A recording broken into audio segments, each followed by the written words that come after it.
I'm Victoria Chin, 31, and I learned early that family loyalty has limits. My brother taught me that lesson repeatedly. Daniel is 4 years older, and from childhood he perfected the art of taking credit while avoiding responsibility. When our father built his property portfolio from nothing, Daniel was there for every ribbon cutting and media interview. When properties needed emergency repairs at 2 a.m., Daniel was conveniently unavailable. But our family never noticed. Daniel was charismatic, confident, and always knew exactly what to say to make our parents proud. He was the golden child who could do no wrong. Me. I was the serious daughter who asked too many questions and kept detailed records. Victoria overthinks everything, Mom would say with a dismissive wave. Daniel has vision. Our father, Thomas Chin, immigrated from Hong Kong in 1982 with a civil engineering degree and unstoppable ambition. He worked construction during the day, took English classes at night, and saved every dollar.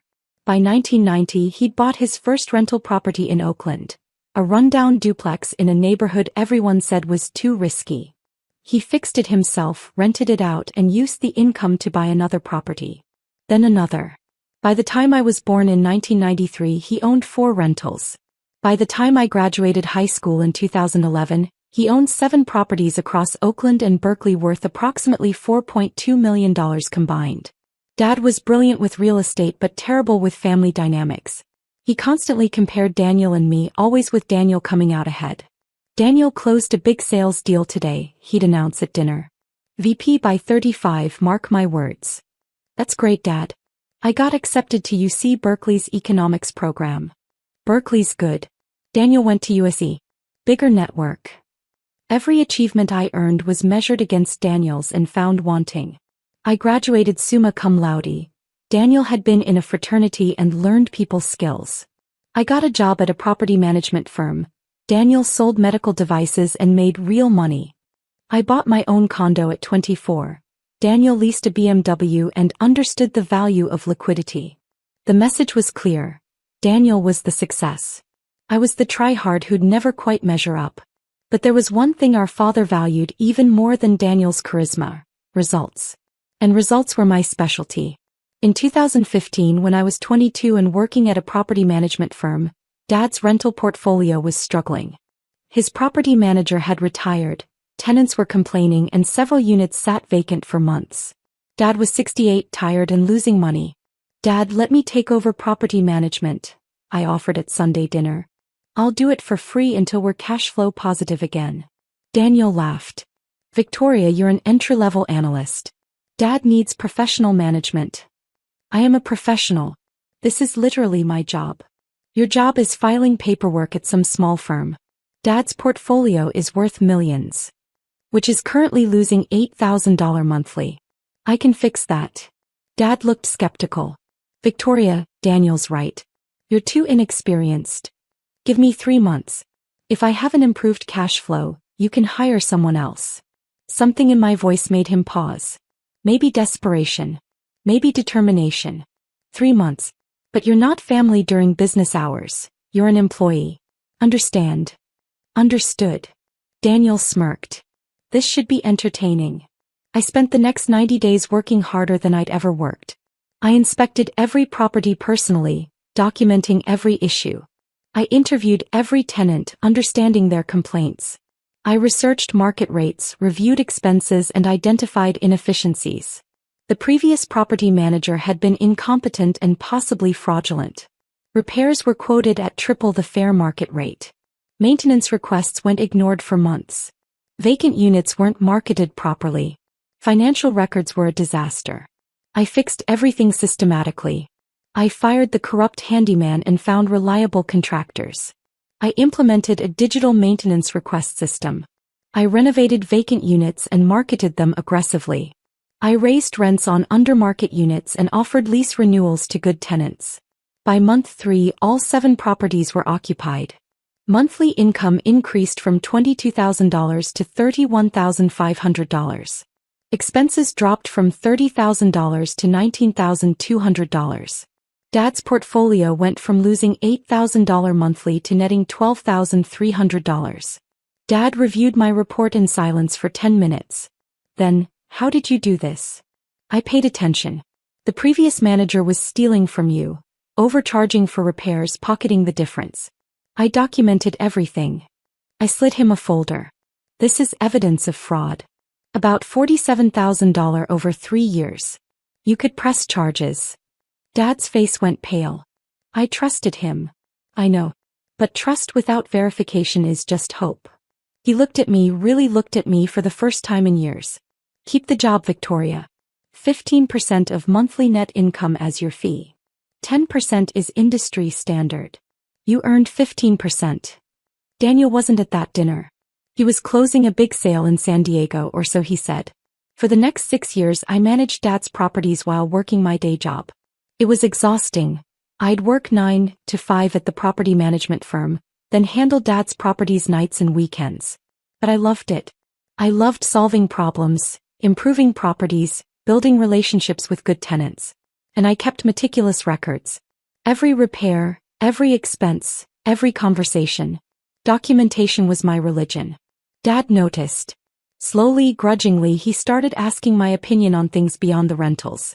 Investment strategies. Market trends. Financial planning.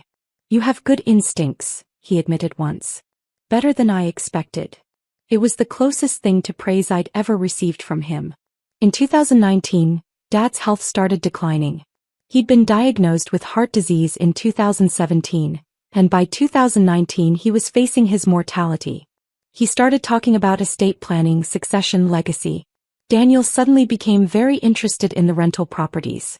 Dad, you should sell everything, he urged at a family meeting. Liquidate, split the cash between Victoria and me. Clean and simple. The properties generate $148,000 annually, I countered. That's your retirement income. We can invest the sale proceeds. Better returns, less headache. You want to invest in what exactly? Daniel smiled his practiced smile. I have connections. Crypto, tech startups, emerging markets. I can triple this portfolio's value in 5 years. Dad looked tempted. Daniel's confidence was always persuasive. Dad, I said carefully, can I talk to you privately? In his study I laid out detailed analysis. Daniel wants you to sell income-producing assets to fund speculative investments. That's not financial planning, that's gambling with your retirement security. Daniel's done well in sales. Sales isn't investing. And Dad, I need to tell you something. I pulled out a folder. I've been tracking Daniel's financial situation. He's not doing as well as he claims. You've been spying on your brother? I've been observing. He leases that BMW, he doesn't own it. His investment properties in San Diego? He bought one condo with a high-risk loan and it's underwater. He carries about $87,000 in credit card debt based on his spending patterns. Dad's face hardened. How do you know this? Public records. Credit reports he's shown you. Things he said that don't add up. Dad, he's financially overextended and sees your properties as a bailout. That's a serious accusation. It's an observation backed by data. If you liquidate these properties and give him half, that money will be gone within 3 years. If you keep them in trust, generating income, they'll support you and Mom for life, and still pass to us eventually. Dad stared out the window for a long time. What kind of trust? An irrevocable trust with specific terms. You and Mom are income beneficiaries for life. After you're both gone, Daniel and I inherit equally, but the properties stay in trust, can't be sold without unanimous trustee approval. It protects the assets from creditors, bad decisions, and market volatility. Daniel will hate that. Daniel will hate any plan that doesn't give him immediate access to cash. But this protects everyone, including him. Dad was quiet. Then, set up a meeting with my estate attorney. Over the next 6 months we structured everything carefully. Dad's attorney, Patricia Morrison, was thorough and skeptical. Mr. Chin, irrevocable trusts are restrictive, she warned. Once assets go in, you can't take them back easily. That's the point, Dad said. I want protection. Who will be trustee? Dad looked at me. Victoria. She's proven herself. Daniel would have exploded if he'd been in that meeting. But he wasn't. He was closing another big deal in Nevada. In March 2020, right before COVID lockdowns, we transferred all 7 properties into the Thomas Chin Family Trust. an irrevocable trust with ironclad terms. Asterisk Thomas and Helen Chin were income beneficiaries for life. Asterisk I was sole trustee with complete authority over management, leasing, improvements and refinancing. Asterisk properties could not be sold without unanimous approval of all beneficiaries. Asterisk upon both parents' deaths, properties would be distributed 50-50 to Daniel and me, but would remain in trust with strict terms. Asterisk if either child attempted to force sale or dissolution, their inheritance would be redirected to charity. Patricia made sure every clause was legally bulletproof. This trust is designed to prevent exactly one scenario, she told me privately. A financially irresponsible heir liquidating family assets. You mean Daniel? I don't mean anyone specifically. I mean any heir who might make poor financial decisions. The trust also included one clause I'd specifically requested. Any heir who challenged the trust's validity or attempted to fraudulently claim ownership would forfeit their entire inheritance. Dad signed everything in March 2020. We recorded the deeds. The properties legally belonged to the trust. I was the trustee. We didn't tell Daniel immediately. COVID hit, everything got chaotic and Dad decided to wait for the right time. That was 4 years ago. During COVID, while Daniel's sales job cratered and he burned through savings, I kept the rental portfolio thriving. I negotiated with struggling tenants, implemented payment plans, and worked with local emergency assistance programs. We didn't lose a single tenant. When the market recovered, I strategically raised rents, renovated units, and increased property values. By 2024, the 7 properties were worth approximately $7.8 million, generating $196,000 annually in net income. Dad and Mom lived comfortably on that income. I continued taking my 10% management fee. Dad had insisted on reducing it from 15%, saying he wanted me to build my own wealth, not just manage his. Daniel visited twice a year, Christmas and Dad's birthday. He'd stay for dinner, ask how the properties were doing and leave. He assumed they were still in Dad's name. He assumed he'd inherit half. He assumed he could sell whenever he wanted. He assumed wrong. Dad died 6 weeks ago. Heart attack, sudden, peaceful. He was 77. Daniel flew in for the funeral wearing an expensive suit I knew he couldn't afford. He hugged Mom, posted touching tributes on Facebook, and immediately started asking about settling the estate. We should get everything appraised, he told Mom 2 days after the funeral. Start the probate process. There's no probate, I said quietly. What? Dad set up trusts years ago. Everything transfers automatically. Oh. Well, that's good. Faster distribution. Daniel smiled. When can we access the properties? There's a formal reading next week. Patricia Morrison is handling everything. Daniel rubbed his hands together. Perfect. 7 properties probably worth $7 to $8 million now. Split 2 ways, that's $3.5 to $4 million each. I can finally make some real moves. He spent the next week planning. I heard him on phone calls with yacht brokers. Saw him browsing luxury car websites. Watched him calculate how fast he could liquidate his inheritance. I said nothing. Just waited. The will reading was scheduled for last Tuesday at Patricia Morrison's office. Our whole family attended. Mom, Daniel, me, my Aunt Susan, and Uncle Robert. Patricia's conference room was elegant and somber. We sat around a mahogany table while she reviewed documents. Thomas Chen's estate planning was sophisticated and thorough, Patricia began. Most assets were placed in irrevocable trusts years before his death, which means no probate required. Daniel leaned forward eagerly. The primary asset is the Thomas Chin Family Trust, containing 7 rental properties currently valued at approximately $7.8 million. These properties generate roughly $196,000 in annual net income. So we split them, Daniel said. Victoria and I each get 3 properties, sell the 7th, split the proceeds. Simple. Patricia looked at him carefully. Mr. Chin, have you reviewed the trust documents? I figured we'd do that today. Let's just get to the distribution part. The distribution already occurred. In 2020. Daniel blinked. What? Your father transferred all 7 properties into an irrevocable trust in March 2020. He and your mother were income beneficiaries. Upon his death, your mother continues receiving income for life. Upon her death, the properties distribute to you and Victoria equally, but remain in trust with specific restrictions. What restrictions? Properties cannot be sold without unanimous approval of all beneficiaries and the trustee. The trust cannot be dissolved except under extremely limited circumstances. Any beneficiary who attempts to force sale or fraudulently claim ownership forfeits their entire inheritance. Daniel's face went red. That's insane. Who's the trustee? Patricia gestured to me. Victoria Chin has been sole trustee since 2020. The room went silent. That's impossible, Daniel whispered. Dad wouldn't. Your father made this decision after careful consideration with my guidance. Victoria has managed these properties for 9 years with excellent results. She increased net income by 164% while maintaining occupancy rates above 95%. I don't care about occupancy rates. These properties are supposed to be mine. They're not yours, Patricia said firmly. They're held in trust. You have no ownership until your mother passes, and even then you own trust shares, not actual properties. Daniel stood up, his voice rising. This is fraud. Victoria manipulated Dad. I have recordings of all meetings, Patricia interrupted. Your father was mentally competent, properly advised, and made clear decisions. The trust is valid. Then I'm selling my share of the properties right now. You don't have a share to sell. Your mother is still alive. You have a future interest, nothing more.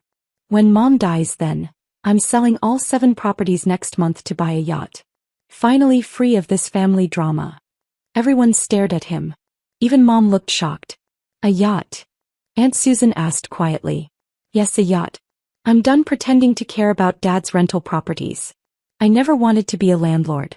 I'm selling everything, taking my $3 to $4 million, and living the life I deserve. Uncle Robert shook his head in disgust. I said quietly, Daniel, those properties are in an irrevocable trust. You can't sell them. Watch me. I'll force Victoria out as trustee, get court approval. The conference room door opened. A man in a dark suit entered carrying a briefcase. Ms. Morrison? I'm Agent Michael Torres, FBI Financial Crimes Unit. He showed his badge. I apologize for the interruption, but this concerns Mr. Daniel Chin. Every face in the room turned white except mine. Agent Torres set his briefcase on the table. Mr. Chin, I'm here regarding irregularities in your financial disclosures related to the Thomas Chin Family Trust. What irregularities? Daniel's voice cracked. 3 months ago, you applied for a business loan using these rental properties as collateral. You claimed to own them jointly with your sister. That was a mistake. A paperwork error. You also provided falsified documentation showing yourself as co-trustee with signature authority. That's bank fraud. Agent Torres pulled out documents. Additionally, you've been telling multiple creditors you're expecting a $4 million inheritance, using that claim to extend credit lines. That's fraud by misrepresentation. Daniel's face went from red to gray. I didn't. Those were just estimates. They were lies secured by forged trust documents. Agent Torres looked at Patricia. Ms. Morrison, you flagged these irregularities to the California Bar Association 3 weeks ago? Patricia nodded. Yes. When First Pacific Bank contacted my office to verify Mr. Chen's claims, I discovered he'd been attempting to fraudulently access trust assets for months. Agent Torres turned back to Daniel. Mr. Chen, you're under investigation for bank fraud, identity theft, and attempted theft of trust assets. These are federal crimes carrying 5 to 20 years imprisonment. Daniel collapsed into his chair. I needed money. My business failed. I have debts. So you decided to steal from your family's trust? It was supposed to be mine. Dad promised. Your father promised nothing, Patricia said coldly. I have recordings of every meeting. Your father specifically structured this trust to prevent you from accessing these assets because he knew you'd make poor financial decisions. Victoria poisoned him against me. I did nothing, I said calmly. I showed Dad public records of your financial situation. Your debt. Your underwater condo. Your spending patterns. He made his own conclusions. You were spying on me. I was protecting family assets. Just like the trust administrator stood. Correct. Ms. Chin is the sole trustee with complete authority over all trust assets, all management decisions and all distributions. No other family member has any legal claim or access. Daniel screamed, "That's impossible. Dad wouldn't do this to me." Agent Torres cleared his throat. "Mr. Chin, you need to come with me. We have additional questions about the forged documents you submitted to 3 different banks." "I want a lawyer." "That's your right. But understand we have paper trails. Email records showing you researching trust fraud. Communications with a document forger in Nevada. Bank applications with falsified signatures." Agent Torres gestured to the door. "We can do this here or at the federal building." Daniel looked at Mom desperately. "Mom, tell them this is a mistake." Mom's face was stone. "Daniel, did you forge trust documents?" I needed to show the banks." "Did you try to steal from your father's trust?" Silence. "Get out," Mom whispered. "Just, get out." Daniel stood shakily. Agent Torres guided him toward the door, reciting Miranda rights. The door closed. The conference room was silent except for Mom's quiet crying. Patricia spoke carefully. "Mrs. Chin, I need to explain the trust provisions moving forward. Victoria remains sole trustee. You continue receiving monthly distributions. The trust protections ensure the properties cannot be accessed by anyone, including Daniel's creditors if he's convicted." "Will he go to prison?" Aunt Susan asked. "Possibly. The federal investigation documents that arrived today show extensive fraud, at least $180,000 in credit obtained through false claims about trust assets." "That's serious." Uncle Robert put his arm around Mom. "Helen, I'm so sorry." Mom looked at me through tears. "Did you know about this?" "I knew Daniel was financially struggling. I didn't know he was committing fraud." I paused. "But I knew Dad structured the trust this way for a reason. Daniel just proved Dad was right." "Your father was protecting all of us," Patricia added, "including Daniel, from himself." Over the next hour, Patricia walked us through everything. The trust terms. My authority as trustee. Mom's lifetime income rights. The inheritance provisions that would transfer trust shares to me automatically when Mom passed, since Daniel would almost certainly be disqualified by his criminal conduct. "Victoria, you now control a $7.8 million trust that generates $196,000 annually," Patricia explained. "Your management fee plus your future inheritance means you're looking at significant wealth." "I don't want the inheritance this way." "I know. But your father planned for this scenario. He knew Daniel might self-destruct." Patricia slid a sealed envelope across the table. "He left you a letter. To be opened if Daniel ever challenged the trust or attempted fraud." I opened the envelope with shaking hands. "Victoria, if you're reading this, Daniel did something stupid. I'm sorry, but I'm not surprised. I love your brother. But I'm not blind. He's charming and ambitious but lacks discipline. He spends more than he earns. He takes credit for other people's work. He believes the world owes him success. You're different. You work for everything. You document everything. You think 10 steps ahead. You're the child I should have celebrated more. This trust isn't punishment for Daniel. It's protection. For him, for your mother, for you. These properties represent 3 generations of Chin family work. They stay in the family. They generate income. They provide security. You're the trustee because you're the only one I trust to preserve this.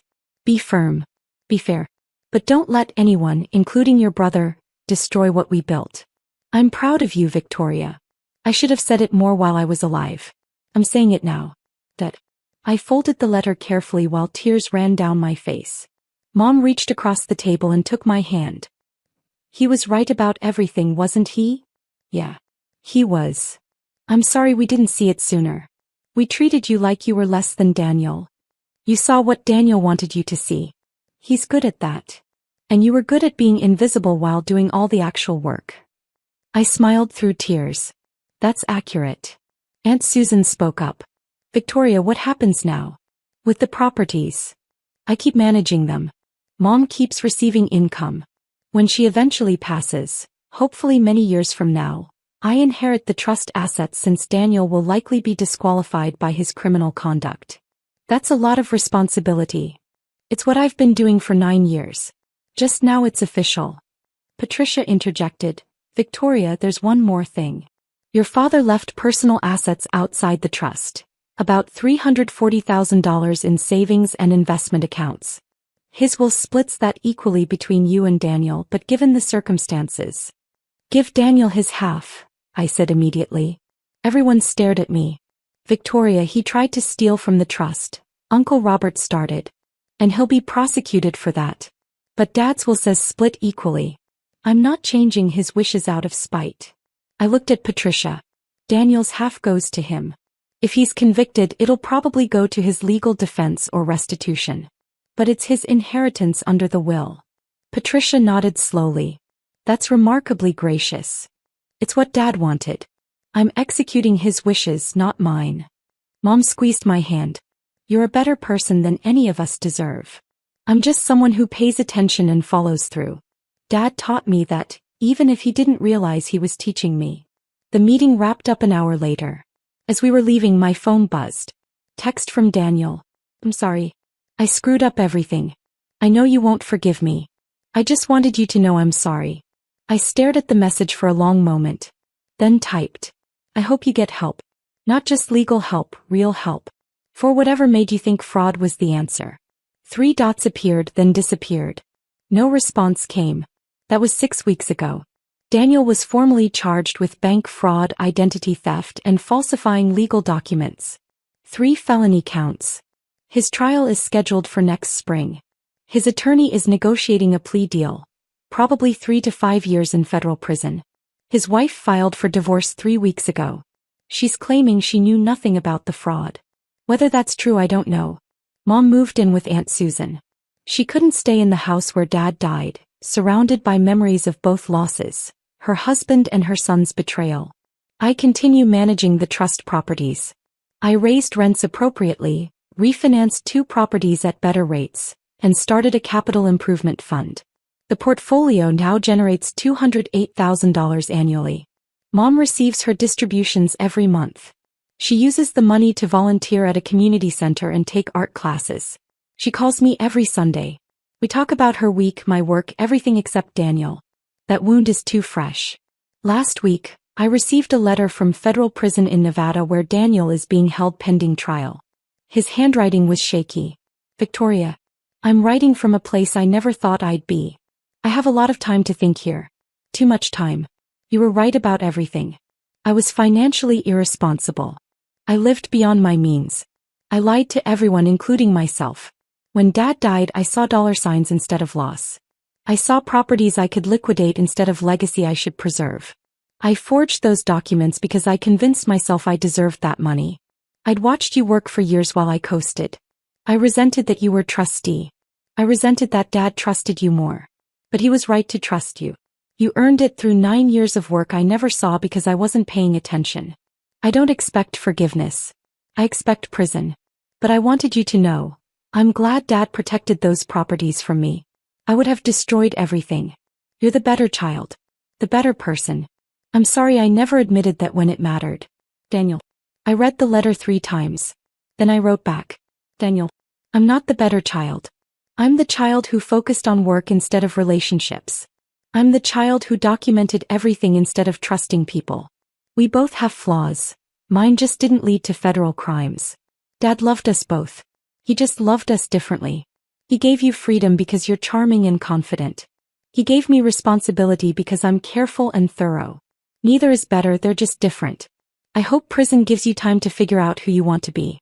Not who you think you should be, but who you actually are. Maybe that person is better than either of us expect. When you get out, if you want to learn property management, the real work, not just the ownership part, I'll teach you. Not because family obligates me, but because everyone deserves a second chance. Just understand, that offer comes with expectations. Real work.